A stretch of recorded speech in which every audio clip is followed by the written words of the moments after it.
Whatever you do, don't press this button, or else. Talk about making the inevitable action virtually imminent. Funny enough, the opposite is true too. Remember the TV show Lost? You have to push this button or else. Talk about pressure. The thing is, friend, we find these buttons all the time, and most of them aren't all that clearly labeled. You've got them. The people close to you know it, don't they? They seem to see them very clearly labeled, some with instructions and others with warning signs and all. Yep, that's right. Those closest to you know exactly which buttons should never be pushed, and they also know which ones really need to be pushed before that little countdown clock runs out completely. They just might even think they know what's going to happen in either case. I find this to be especially true when dealing with people who get bored with the status quo. Think about Homer Simpson and the monotony of his job. Not unlike our lost friends, the obligation, explicit, implied, or assumed, is to sit at a terminal all day and just push buttons to keep the lights on, to keep the world from being destroyed.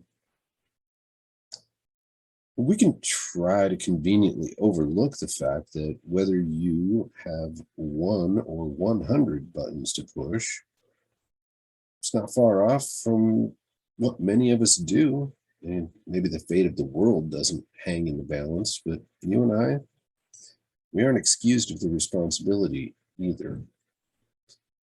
We know that, at least as far as our own buttons are concerned, we've got some control and responsibility over the or else situation and its outcomes. We also should have a pretty good read on the buttons of those close to us. I tend to believe we can see their instructions pretty well too on most days, if we look. Sometimes they'll outright tell us where they don't want the pressure and where they do, and how much and how often. Puts the burden of following through with their request squarely on us, doesn't it? Sure, we can blame them for pushing or not as we'd have it done, but isn't it really on us to make sure we're fulfilling our end of the bargain for them? You see, I like to think that in order to expect my touch points to be respected in the way that I'd have them, I've got to lead with the respect.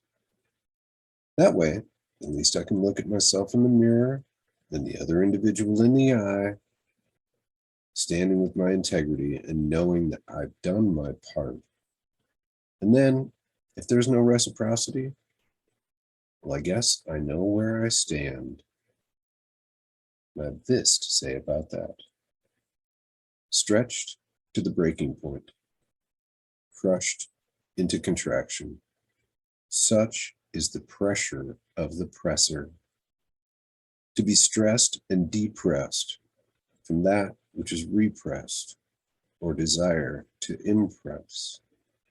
Obligation to the self, imposed by the self, upon the self, or else. You've got my take. What say you?